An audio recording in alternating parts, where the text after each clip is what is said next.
Hello and welcome to the Athletic Stock Show's World Cup post game. My name is Jack Collins and I'm joined by Mr. Peter Rutzler. How you doing, mate? I'm all right, thank you, Jack. I've recovered. I think we've all sort of taken a big, deep breath and are recovered and ready to go to dissect the madness. I don't know if I'll ever be ready to dissect it, but thankfully I've got these two fine gentlemen with me, of course, and Mr. Richard Amofa. How you doing, mate? Yeah, not too bad, thank you. Yeah, same as Peter, really. Just football, This is why we love the game, isn't it? Football A. I feel like I should have sent the Football A tweet about 50 times today, and it would have been reasonable on all accounts. We've got so much to get through. The ending of two groups that ended in madness. Obviously, earlier on, we saw Group D, Australia beating Denmark 1-0 to seal their place in the round of 16, and France losing to Tunisia, although it wouldn't matter in terms of how they qualified. And then we've just seen Poland lose 2-0 to Argentina, and Mexico beat Saudi Arabia 2-1. And I think we can really only start there. At the start of these 7 o'clock games or 2 o'clock games on the East Coast or 11 a.m. games on the West Coast, I think the big question was over Argentina, right? I think the big question was, can Argentina get through this and make sure that they top the group so they don't play France in the next round, etc., etc. By the end of it, that was all forgotten, Peter. There was nothing about Argentina. Halfway through the second half, Argentina weren't in question anymore. The only question on people's lips, whether it's going to be Poland or Mexico that joined them. But you wouldn't have known it from how the Argentina-Poland game was going because of the way Poland played. I mean, it was just like, we're not really showing up here. We're taking the 2-0 loss. We're going to sit in and pray for the yellow cards. Don't take any cards. Yeah. They left Krychowiak on, didn't they? I mean, that could have gone the wrong way for a little while. But yeah, you're right. I mean, the way the evening sort of turned from can Argentina do it? I think you kind of knew pretty early that Argentina were in a bit of a groove and they were getting the rhythm right. It wasn't Copa America until the start of the second half, I think. But in that first half, they're playing well, in control. Poland, as I say, just it wasn't white flags, but it was, we're going to try and defend really deep, but oh well if we don't quite manage it. That was genuinely the vibe they've come across. And to be honest, they've been cautious throughout this tournament, haven't they? And really reliant on Wojciech Szczesny. So, we saw Messi getting involved, really dictating the play. I liked Enzo Fernandez coming in. He's rotated at the base of midfield, hasn't he, Scaloni, throughout this tournament? And it seemed to work a little bit better. It seemed to be a bit more fluent. And they just had more quality. And, Poland were conservative in the way they approached it, didn't have the quality to deal with Argentina's attack. And that made the difference. And fortunately for them, in the end, they didn't concede enough and Mexico didn't score enough. And that's how they found themselves in the round of 16. Yeah, and to face France as well. I imagine France aren't looking at that game and thinking, well, this is going to be a problem. Although considering the French performance today, maybe they haven't got a leg to stand on in that regard. Rich, I mean, let's roll it back to the start of this game. And obviously at 0-0, Argentina get given a penalty. Messi then proceeds to miss that penalty. There's an excellent save from Wojciech Szczesny. For you, penalty for you? And if so, should it have been one? I mean, what do you think I'm going to say? No way is that a foul. Listen, I'm all for like these kind of things being given where, I do feel goalkeepers do get away with a lot of that kind of like follow through stuff and things like that. But in this particular scenario, I mean, there was hardly a touch on him. And you'd have to say justice was served there. It was a great save. Decent penalty. Wasn't right in the corner, to be fair. You expect, Messi to hit the side net in there, but it was a really good save, and you'd have to say justice would have, justice prevailed there. Because I mean, no way can you give that as a foul, no chance. I think this is an interesting one because I don't think it's a penalty either. But there was like a debate on Twitter going through about the fact that anywhere else on the pitch, if you hit someone late like that, even if it is a spread eagled hand in the face, it's definitely a foul. Now, obviously, it's slightly different in that I don't think there's any kind of intent to do it. And maybe it's a bit more similar to like someone blocking a shot and taking someone out in the kind of aftermath of it. That would never be given as a penalty. But there was a bit of debate and I didn't think there was going to be. And suddenly I clicked on and I was like, oh, some people think that was a penalty. But for me, I think you're absolutely right. Justice was served. But Argentina very much the better side in that first half, Rich. Yeah, I mean, as Pete said, Argentina dominated the play. It was great to see Messi getting on the ball and dictating play. And it was almost like Poland, where you look at them thinking, are you sleepwalking out of the competition here? They didn't have, the quality was low. They lacked the physicality to handle Argentina's press on the ball, and then off the ball they couldn't get close to Argentina. So you're really, you're really worried for them, really. And it was just a matter of time until Argentina broke the deadlock, really. As you say, I enjoyed, Di Maria, I thought did fairly okay. As I said, Messi as well. And I said it was just a matter of time, really. They kept the ball really well. The movement from the strikers, I liked the Man City forward who eventually got the goal as well. And it was a really impressive performance for them. As you say, it was really good to see them controlling the game and not allowing it to descend into any kind of chaos, really. I think, as we said beforehand, the questions coming into the game was just about whether Argentina would get through, and the fact that they made themselves almost a footnote in this whole equation is credit to their game management, really. So fair play to them. Yeah, that's what you want, isn't it? A little bit of like non-panic, non-stress about this game, especially considering how Argentina scraped through the group stages in the last World Cup, right? And that threw them up a game against France because they came second in that group. You're looking at this going, oh God, is history going to repeat itself? But talking of history repeating itself, Peter, 1978, Mario Kempes misses a penalty in the third game for Argentina. They win the World Cup. 1986, Diego Maradona misses a penalty in the third game. Argentina win the World Cup. 2022, Lionel Messi misses a penalty in the third game. There's one for you. There's one for the fact book. I was going to say, you've done your trivia homework this time, so but I do. I'm not getting caught out again. I do actually have one I could throw at you if you want, but I might just read it out. But there's more to do with Chesney and the fact that he made 2 saves in open play, which could come in handy. I mean, if Poland decide to just sit deep against France and France don't show up and it goes to a shootout, even the aura that he's created for himself now in the group stages will certainly go well. But and do you want to have a go at the other 2 keepers that have saved 2 non-shootout penalties? Oh, that's a great question. Was this in the history of the World Cup or just history lessons? Is it? Yeah. Relatively recent, to be fair. Okay. I can give you the year. I'll give you the years: 2002 and 1974. Well, one of them's Brad Friedel. Oh, yes. Okay, that's very good. Very good. You've forgetting one, you've passed. I don't think you'll get the other one. That's the first one. I know that one of them's Brad Friedel. I don't know who the other one is. Jan Tomaszewski of Poland in 1974. There you go. Well, there is kind of history and lore to this. Then that's a nice thing. I mean, Peter, Rich mentioned it there, and I think this is maybe the most important thing today. But Argentina took themselves out of the sideshow, right? They took themselves out of the drama, and this performance in general, I think, was as good as we've seen them at the World Cup. And it's even more impressive in the fact that they played 3 different formations at points today. They started off in a sort of 4-4-2 diamond. They moved to an actual 4-4-2 at one point. Then they went 5-3-2. And in all of those shapes, they looked completely and utterly in control of this game. Yeah, it's a really good point there. They looked comfortable in all 3 of those systems. And it was just trying things out, trying to unpick a lock in different ways. And the fact that they can do that against what will be tactically different opposition in the weeks to come is really encouraging. I think they're still trying to get to that sort of Copa America peak or the Finalissimo peak. That's the kind of one I have in my mind for Argentina, where they beat Italy 3-0. It's been difficult. I mean, the fact that they lost Giovanni Lo Celso before the tournament, it really did impact the way they want to play, particularly under Scaloni. And I think since then they've been trying to not work around it. I mean, the quality's there. You can't be as affected as that, but it has affected their system. And now they are slowly looking more comfortable in their shirts, basically. And to be fair, when you consider the nature of the first performance, the defeat to Saudi Arabia, just the emotion around that, to come back through, beat Mexico, beat Poland, emerge with 6 points. What's the problem? Kind of vibe, and that's great. That's great for the mentality of the group. They've had that shared experience together, and that can only serve them well going forward for the rest of the tournament. So, yeah, it looks like Argentina are starting to kick back into gear, but let's see how it goes. I mean, the only thing I would say, Mexico and Poland, both performances against Argentina, compared to what we've seen at other times, not covering themselves in glory. Well, they have Australia next now, so it's going to be very interesting to see how that one pans out. But we'll come on to the Socceroos in a little while before we discuss those ones. I mean, Rich, should we flip to the other game, and obviously the Saudi Arabia against Mexico game?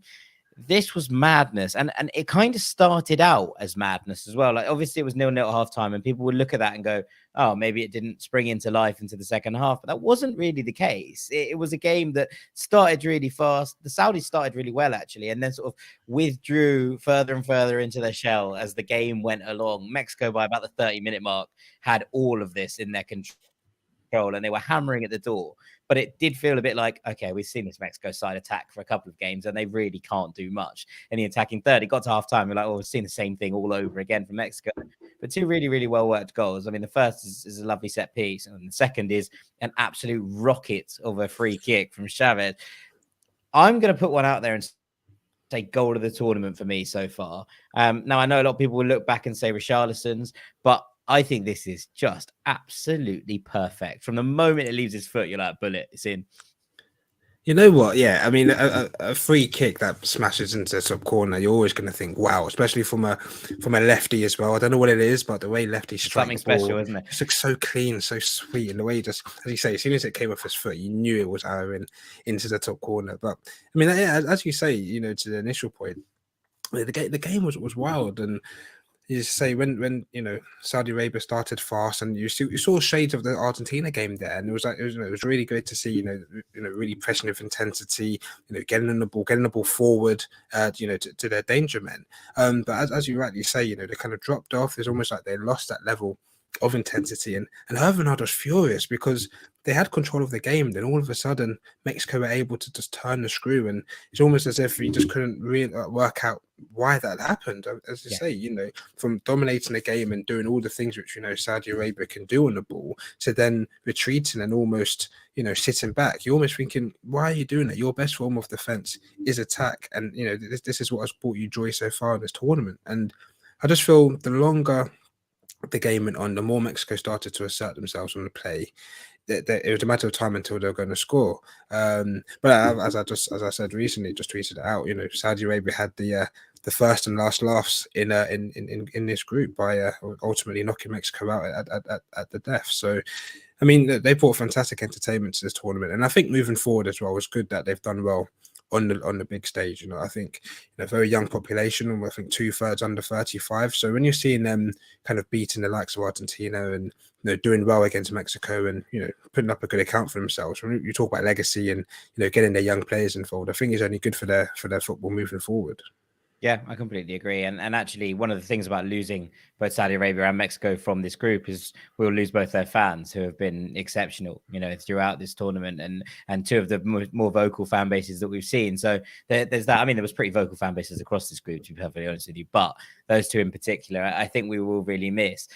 Just on the free kick, and Pierre, I wanted to get your opinion on this. I was watching these two games simultaneously, right? And so I had the sound up on both and trying to sort of flick between the two, keep an eye on both of them fine.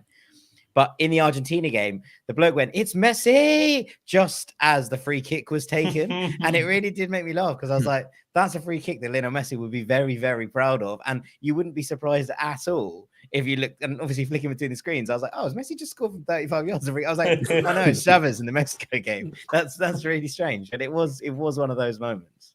I think it was his first goal for Mexico as well, wasn't it, Chavez? Yeah, I mean, that's one. And then he nearly scored another one. Well, yeah, I know, lined up again, didn't he? And then Lozano took one later as well. Could have been real footballing World Cup legacy stuff. But yeah, I think what was great about the free kick was the technique. You know, I mean, in terms of you get free kicks and, you know, the keeper takes a side step. Like even with Rashford's last night, you know, Danny Ward's tried to read it a little bit by moving to the right. And, you know, what we've seen tonight is a free kick of just immense technical quality. I mean, that is postage stamp and with pace. And you're right, yeah, Messi would be proud of that strike. And it's a shame it doesn't really count for anything in the end. I mean, it just needed another one of them to fly in. I mean, I felt like Mexico lacked that focal point, didn't they? They lacked their Raul Jimenez. You know, I really enjoyed the front three when I was flicking between the two. I wasn't double screening. I was double screening for a bit because I had one that was on like delay. So then you get the updates. It's like I got to flick between the two.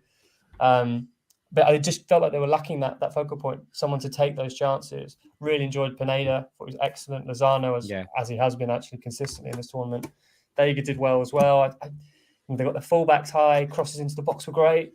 Just the lack of end product. And it's cost them really. And I feel like we we saw what Mexico can do in this game, because Saudi Arabia, we know, are a good team, and as Rich outlined, they weren't at their best. Hervé Renard was pretty upset, I think, with the performance, particularly first half. But there is a team there with high quality and high potential, and it just didn't. They didn't show up consistently, and that's really cost them. I mean, it could have been yellow cards, but you got to look over the 3 games as well.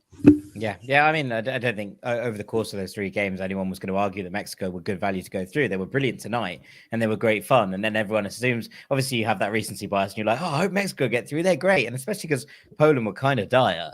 You're kind of thinking, well, I'd much prefer to see Mexico, this fun, lively, exciting team. But you got to understand, I suppose, the game stakes for both of them and how it looked going into this. They were coming at this from different angles, and it was a really interesting end, Rich, because obviously there's 2 goals disallowed. Martin's offside for the first one, where Lozano scores a really nice little slotted finish, sends the keeper the wrong way from the edge of the box, which is rare. And then Antuna gets in behind, but he's also quite a while offside. And like you said, they had the first and the last laugh in this group, Saudi Arabia. I saw it put earlier on Twitter, I think by Mina, that she said they were like, all right, well, if we're going out, you're coming out with us. You are absolutely going nowhere. This is the moment, and you're coming right with us out of this tournament if we're going anywhere. Don't you dare go through. Where are you going? Yeah. Come back. Yeah, where do you think you're off to? No, but I mean, listen, it was good to see Mexico, pushing on that. And I think as a neutral anyway, or maybe I'm just speaking for myself, but I think when it got to the level where Poland were going through on yellow cards, you're thinking, no, this isn't right. No, this is ridiculous. You want someone to just break the impasse, because that's not football, is it? For someone to go through on, I think Poland had 7, Mexico had 7, and Poland had 4, and you're just thinking, no, that's not football, is it? So I think you're willing someone to score just for that bit of drama, and as unfortunately for Mexico, it happened to be Saudi Arabia that scored. But I'm happy that it kind of ended on a footballing sense, and we're not talking about yellow cards here and there, because I mean, imagine drawing lots, because that really would take exactly. This happened though last tournament, right? Senegal, if I'm not mistaken, went out. Japan went through because of yellow cards, and I think we've just all completely forgotten that in the 4 years in between, because it happened. And I was like, I'm sure I've heard this before. I'm sure this has happened. Looking back, and you're like, oh right, it did happen. But in the 4 years between, I'd completely that slipped my mind completely. Yeah, absolutely. And as you say, maybe they took it gracefully and we didn't hear about it. But I mean, can you imagine if England or USA had gone out on yellow cards? I don't think we'd hear the end of it for the next 2-3 years. So yeah, it's definitely an interesting conundrum. Maybe something to look at. But as I say, I'm glad it didn't end that way. It's interesting, because wouldn't you'd want to maybe, I don't know, I feel like with discipline, yellow cards, it depends a lot on different games. Well, yeah, obviously shootout in various forms, whether they're sort of old MLS versions. style shootout. Use the keeper you're playing against. Or even just like shots on target, or something, that encourages attacking play. I don't know. I feel like there could be a bit more room for it, but there's definitely should be more before you get to lots. I think if we're getting to lots, you're doing it wrong. There's enough data out there these days for you to find something. Yeah, it's true. And we weren't miles off lots at one point, especially when Poland got the 5th yellow card. You're going, oh gosh, this really could go that way if it happens. Right, should we flip to Group D, which happened earlier in the day? And if this had happened late, because I think it's more than that, but if this had happened on another day where the other group had been quiet, this would have been headline news. Look at those 2 scorelines. Australia 1, Denmark 0, Tunisia 1, France 0. There are caveats, obviously, with the rotation of that French side. But, I mean, we can work through this. Australia beat Denmark today and were very good value for it, I thought, Rich. Denmark were the better side generally in the first half, but really didn't cause all that many problems to Matty Ryan in the Australian goal. And the real attacks in this one, the real kind of big moments and chances fell to Australia. They took one of them, and I'm delighted to see them in the knockout stages. And if you've seen the scenes in Melbourne, this game ended at 3 a.m. local time in Melbourne. The scenes in Fed Square are absolutely off the chain. I mean, this is what you want, isn't it? And I think from where Australia have come from, they didn't have a really good, they were quite poor during qualification, and, they got through the skin of their teeth. I think it was a penalty shootout win against Peru to get to Qatar. And you're thinking from there to get through the group, when, especially after losing their first game so comprehensively, you just have to take your hat off to them. But I mean, it was such a contrast between Australia and Denmark, wasn't there? I mean, in Australia, you saw a side who were dogged, who battled for everything. The work rate was there, and you could see a team who were bigger than the sum of their parts. Whereas Denmark were just so abject, so poor. There was no intensity to their play. And, you know, they're really toothless up front. They really struggled to create anything. I think they had 35 shots on goal in the tournament, 9 on target, which just isn't good enough. And it was a far cry from the Denmark we saw at Euro 2020. And I think the goal they conceded really was symptomatic of their performance this time around, because, you know, you have a player in Matthew Leckie, who isn't particularly strong, isn't particularly fast, and he's been able to waltz through and a bit of a scuffed finish, and you know that's symptomatic of Australia's play in terms of showing that dogged determination to get through. Whereas Denmark, on the flip side, you know, he's able to breeze through three players there, and there's such a poor finish. You think, come on, you know, it's just not good enough from Denmark, a side who, you know, really brought that intensity at the last tournament. So yeah, I mean, they deserve to go out. They didn't really show anything. And I think Australia, as I say, Jack, full value for it. I was really impressed by them all tournament. And yeah, as you say, it's a great win last time out against Tunisia. And as I say, it's moments, isn't it? You know, that tackle from Harry Souttar when Tunisia were through on goal late on in the game, you know, they're the moments where you're thinking, yeah, you know, maybe we can build on this, we can do something. And as you say, they've done it today and they've got themselves through. So full credit to them. Yeah, I mean, I think you're absolutely spot on, Rich. And I take this to you, Pierre, in terms of, you know, not only were they excellent in the last Euros, they then had a qualification campaign that was near on faultless. You know, they were unbeaten. I think they won every game until they didn't concede a goal, in fact, until they were already qualified in this group, which is a remarkable thing in a European qualification group, which have been tight in the past. And Denmark aren't a traditionally powerhouse European nation. You know, maybe take 1990 aside, but you look at this side and you were thinking everything about this has the capacity to be excellent. And a lot of people have tipped Denmark as dark horses, and a lot more people have said you can't call Denmark dark horses anymore after what they did at the last Euros and what they've done in qualification. That's not even a dark horse shout. It's just that they're a very good side, and we've seen almost nothing from them across these 3 games to suggest that they have any quality whatsoever. And I think that's the most upsetting thing for me looking at this team, because there's a lot of players here that you'd imagine maybe aren't going to be there at the next big tournament. This is the end of some of this generation at the very least, who have been wonderful servants to Denmark as they've kind of risen up through the European and world rankings. And if this is the way they bow out, it's a really sad way to bow out. A really sad way to bow out. I think, you know, you look at the generation they've had, and you've outlined it perfectly in terms of expectations. They've taken that sort of step up from dark horse to, you know, horse in the race, and they've just fallen at the first hurdle. So there we go, lovely. Yeah, I liked it. I enjoyed it. I was going well there. I should have carried it on, but I got too excited and about myself. I don't usually pull them off. Anyway. You're right. They were underwhelmed in all 3 games. A real lack of cutting edge. I think that Andreas Cornelius header will live with me for World Cup eternity. The one against Tunisia where he's missed it from half a yard. But I think that really summed up Denmark's problems. There's quality in that team. They created some chances, not loads, but they really lack that focal point. You know, Hjelman's cycled through all 3 of his forwards in his squad during the 3 games. They've not found start each. They got to start each. That's never a particularly good sign, is it? Yeah, it means you don't really know what you want from your team, and they're slightly different players as well. So it's difficult. You don't find a rhythm. You don't find form. There's a few players entering the tournament without form. Injuries are an issue. I know Simon Kjær's been in and out. So those elements are quite important to having the right cohesive unit, which was the backbone of their qualification, the backbone of Euro 2020. I mean, they were undone by some quality goals, you'd have to say. I mean, you know, Leckie, as Rich said, you know, he twists and turns and he's caught them in transition. Still a really excellent goal for me.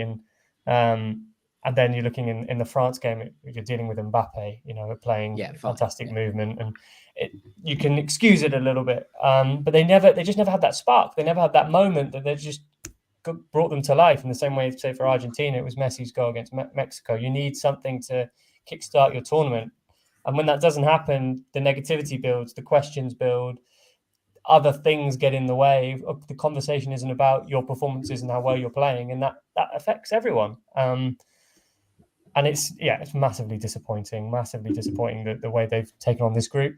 As much as Australia showed fantastic character, really enjoyed the group. Clearly, Graham Arnold's got them together, got them focused. His interview was quite something after the game. Oh, phenomenal. No celebrations, no social media, straight to bed. No chance of that happening. You've got James Cummings in the squad. How is this going to happen? Well, especially because just beforehand, Matthew Leckie had done an interview, being like, "Yeah, I think we'll have a few beers tonight." We certainly will.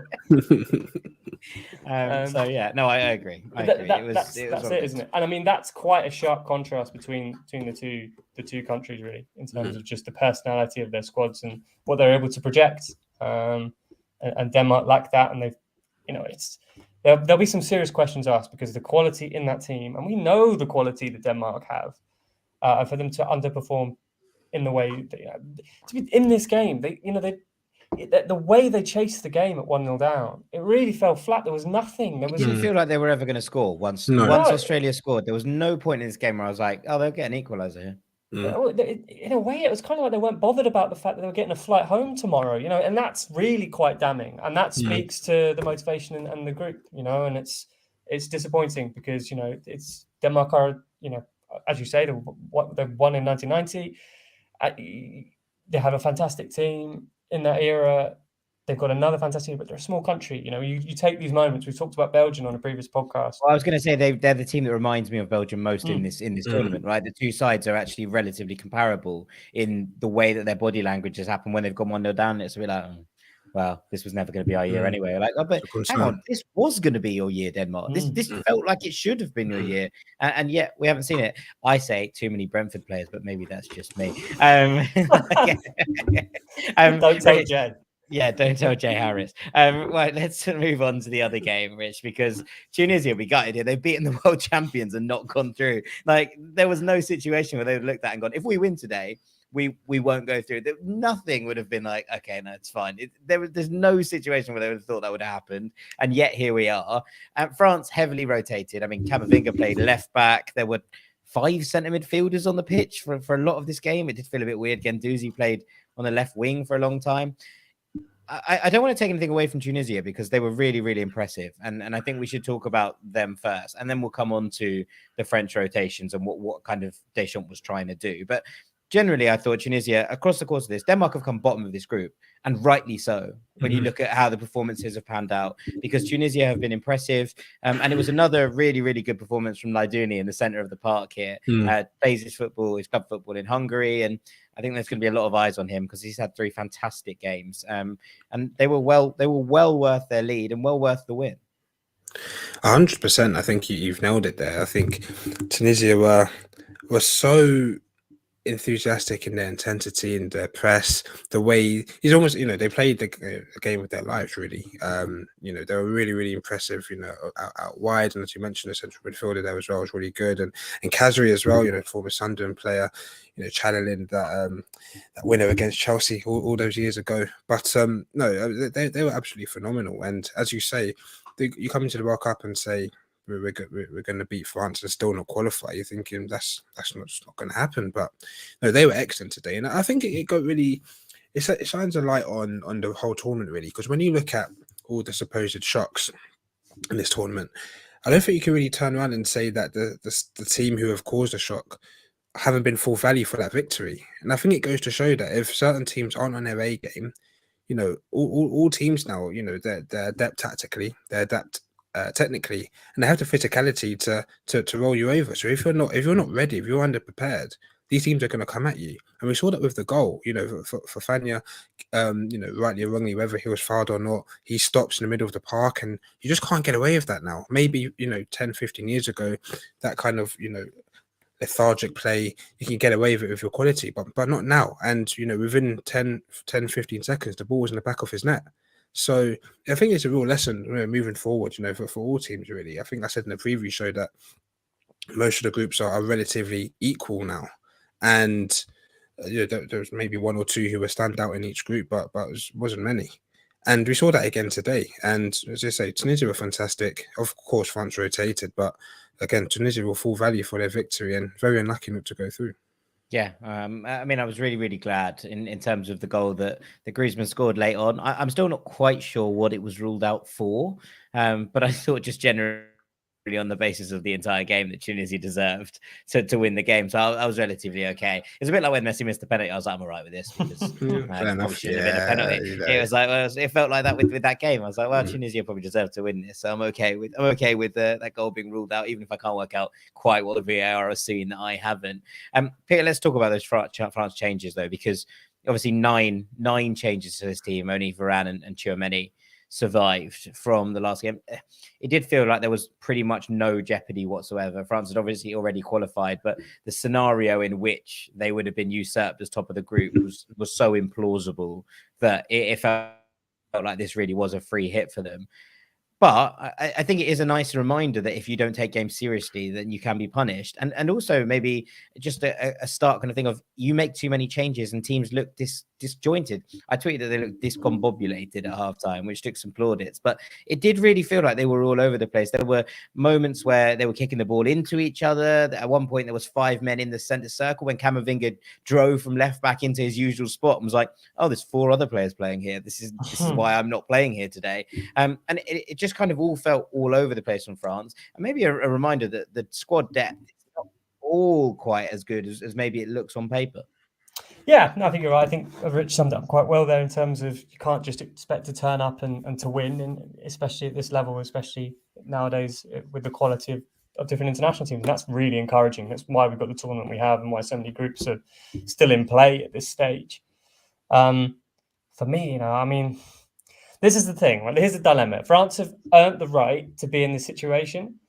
But Deschamps he's literally just thrown everyone's getting a game. That's for me, that's the sole motivation of what he's doing here. Just to make sure everyone's happy, give them all a game. And he's done that. I think is the most number of players used at a World Cup ever now is France, based on this game. Because of the fact, there's 26 players in the squad, which is more than before, which will be the reason. But even so, you've got the way he lined up the team. I think only one defender was playing in their natural position, which I think was Raphael Varane. You've got, as you said, Camavinga at left back, Kanate right side of centre back was playing on the left. There was discombobulated is the right word, but it's discombobulated because you've just literally gone right. You're playing. Here's the system. I don't think you truly learn something from this game, and the issue is sure you've earned the right to do it, but if that game ends as it does, Tunisia winning it, and Australia-Denmark draw, and Australia miss out, you're going to be a bit annoyed, going to be a bit annoyed about the outcome. And look, that's, as I say, you've earned the right to do it. But this is the outcome. You're going to get performance like that. You're going to get a performance where players who won't have played with each other, it's highly unlikely they will have done, even in sort of training scenarios, potentially. And I find it difficult to even read too much into it, even going forward, because we're just not going to see that. We're not going to see this from France. We're not going to see a team like that from France in the knockout stages. Even if they have terrible injury, they'd have to have a serious injury crisis. We're talking lasagna gate levels of impact. So all in all, what am I concluding from this? I don't know. I feel like it was a game for squad morale, and I think that is probably a positive thing, because you've got to have a happy group. There was a lot of talk about that with England yesterday. The fact that England couldn't do what they did 4 years ago. Gareth Southgate was able to give people minutes. I suppose what it does flag, as you said, Jack, is balance. Clearly there's not the balance there in their depth options. Well, I just think it's interesting in that, obviously Mancini did this at the Euros with Italy, right? They gave everyone, even if it was a minute, he made sure that everybody in the entire squad got a minute. And he talked about the fact that he'd gone to a tournament and not played, and it was one of those things that really hurt him. So credit to Deschamps for trying to give people a minute. It just felt like it was all a bit much. Right, I can understand a couple of changes and then rotating within the game to give people minutes. And obviously Saliba was the last to come on, and he was the last to break the kind of World Cup duck, if you will. But generally, I just kind of looked at it and went, you can give people minutes without sticking Guendouzi on the wing or sticking Camavinga at left back. And I appreciate that, they didn't call up a second. Well, they didn't call up a third left back. Obviously, Lucas and Teo were the Hernandez brothers were both the two left backs of the tournament, and Lucas has gone down with an injury, which is a shame. But he didn't call up Ferland Mendy. And it reminds me that when Benzema dropped out of this squad, they didn't call up a replacement. And you're looking at it going, well, this is the reason why you should have just used that to bring in a player that's versatile enough to actually play in some of these positions. Because if Teo Hernandez goes down and Camavinga has to play at left back, well, we've seen that that's maybe not the greatest idea in the world, although he did make 7 tackles, fair play to him. But just going forward, they look like they lacked any sort of width. And these are the things that kind of caught up with me. I just thought that France looked a bit all over the place. And I wonder if they go into the knockouts now and they go, okay, right, this is going to be a game. Thankfully, they'll think that they've got Poland, who weren't very good today. But ultimately, they're still going to have to turn up. And now these players are going to come into it kind of cold, I think, without that kind of... The other thing I'd say with that is you clearly got a first 11 and the rest, because that's what it looks like when you make that many changes. So those who are playing, sure, they've got their minutes and they'll feel fine, but they'll know that they're the second choice. Whereas if you do sort of a staggered change, you've got 5 subs. You know, make 5 changes and use 5 off the bench. Fine, exactly. No problem. Use it in a balanced way, and it doesn't look like France will have learned very much from that game at all. I really don't know what they've learned other than they've got some minutes to players, and hopefully that'll make them happy. But it's a shame though, isn't it? Because I guess, if you are one of those Finnish players, this is your opportunity to show that you are capable of stepping in when called upon. And as you said, injuries can occur at any time. And, you need to be ready to be called upon. And, I feel a lot of those players didn't really take the opportunity as well as they probably should have grasped, really. Listen, of course, some players are playing out of position. And, that's obviously a mitigating factor. But, you still need to show that you've got the temperament and the quality to do a job when called off the bench and be that replacement to whether see out a game or chase a game. And we didn't see enough from them today.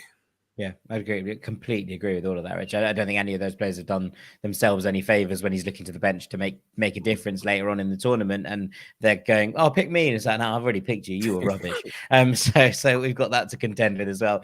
Just before we close this off, boys, I think we could probably just look at the 2 games that today has thrown up for us in the round of 16. So obviously, it's Australia against Argentina and France against Poland. Now there are 2 ties, Rich, where there is a clear favourite. That hasn't meant all that much in this World Cup generally, I think. But do these look to you like 2 games where both favourites are favourites for a strong reason? I think you kind of contrast it for me to the US-Dutch game, where I think the US have the tools to cause the Dutch problems. Even if they don't win that game, I think it might well be a tight encounter. These 2 for me don't look like on paper they should be, even if I have been impressed with Australia. Yeah, I think Australia can draw upon the Saudi Arabia victory over Argentina and use that as some kind of confidence. And I think if they approach the game in a similar way, they can cause Argentina problems. They just have to be, show that intensity and not be afraid to push up and press high up the field and try and create chances themselves. Because I think if they do try and camp at the edge of their 18-yard box, Argentina will pick them off eventually. So they need to come out and be brave, be bold, press high. And as I say, just especially on their transitions, really, I'm not saying throw bodies forward to be kamikaze, but I'd definitely give it a go because Argentina have proven, when teams have tried to get at them, they are penetrable. So, of course, Argentina will be the big favourites, and I think a positive from them is that they seem to be in a different place from the Saudi Arabia game. They were shell shocked in that initial fixture, and they've come on leaps and bounds, and as we saw today, they completely dominated the game against a side who did sit back and weren't, didn't get in their faces and didn't press and things like that. So I think it's something for Australia to think about. I think if they sit and camp in the edge of their box, then it'll just be a long game for them, and you expect Argentina to maybe get 2 to get 3. But if they take the game to Argentina, which they are capable of doing, then who knows what can happen. I think the France-Poland game is a bit more of a foregone conclusion. I don't like to make these kind of predictions, but I feel France's firepower, Mbappe's in fantastic form and Griezmann's playing well.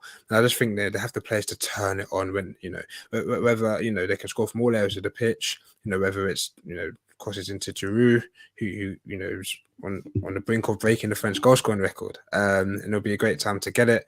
Or, as you say, the brilliance from their wingers or from, the likes of Griezmann. So I think the France-Poland game is a bit more of a likely outcome.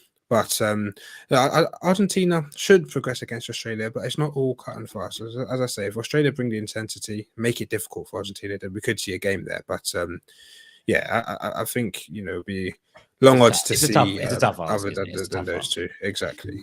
Yeah, I think that's it. Peter, anything different, or has that summed it up? Yeah, I think it's summed up really. I think it's so tough for Australia. I think they need to bring some of the Tunisia game into it. I liked how much they battled in that, the physicality. Going to need Harry Souttar flying into tackles. You're going to need Aaron Moy trying to dictate play and being physical and rough them up a bit. Get them into that kind of scrappy battle, and then maybe you have a chance. Create anxiety. They'll have a lot of fans there. Create the anxiety. Get to halftime at 0-0. Get them wondering. Get people nervous. Maybe score. But I mean that's so tough.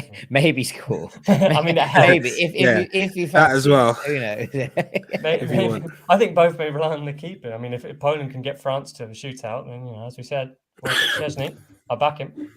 Yeah, and you never know if Australia can get to a shootout, we might see Andrew Redmayne again. You never know. Exactly. These are the moments that make World Cups what they are. But with that, boys, I think it's probably time for us to call it a day. And all that's left for me to do, say thank you to everyone who's either watching on YouTube or listening on your podcast apps. Thank you so much to Mr. Rich Amofa. Pleasure. Thank you. Thank you so much, Mr. Peter Rutzler. Thank you, Jack. It's been a pleasure.